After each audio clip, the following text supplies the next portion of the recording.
Personal lenses built upon personal experiences, including early childhood trauma and how it shapes our lives and our moments. All of it. So, that pretty much the world, what we're going to talk about, and actually this is a great topic for today to kind of start with, because really the world, in my experience, is a big movie screen. Let's call it a hologram. Sure. A hologram, if you will. And everything that we see is not true in the sense, I'm not dismissing trauma or any experiences at all. But I'm saying that it's not true in the sense that we're always bringing our own projections onto it. Now, that's not saying when a whole mass of people watch a murder, I'm not saying, oh, that person really wasn't murdered. I'm not overplaying or spiritually bypassing things that actually happen. I'm not doing that. What I am saying is that when you witness something like that, regardless of the age, the day comes when that's not happening anymore, right? Murder's not happening in front of you. Let's say you witnessed a murder, and I know I'm going for the jugular here. I know that's a very intense example. And then one day life goes on and you haven't dealt with it, and murder is not happening any longer.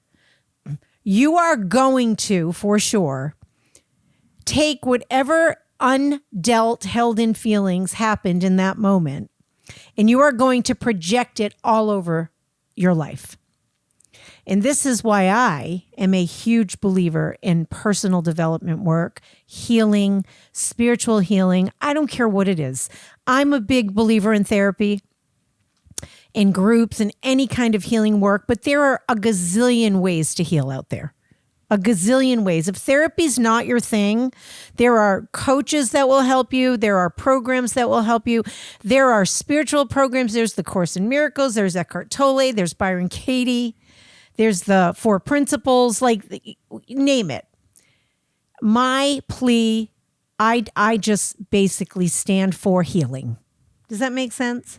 Absolutely. So what do you have to say on this topic, Jonah? Because you can say a few things, because I actually brought some questions today that I thought would be fun. I did not give my son a heads up on this.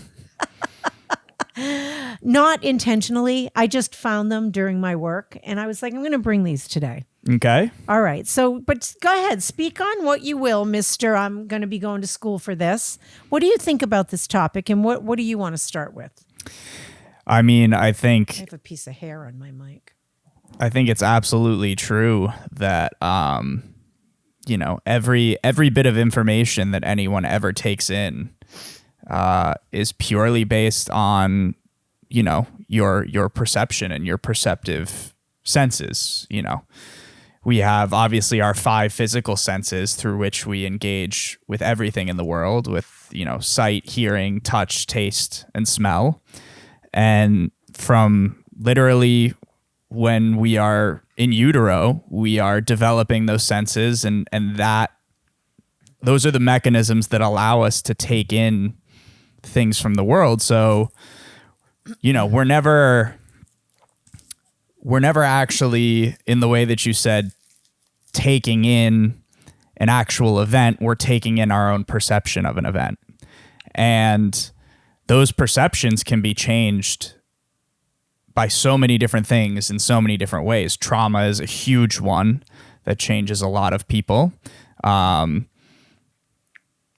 opposite of trauma, positive reinforcement, can be a great way to positively associate emotions with certain things happening and see the world in a very positive way.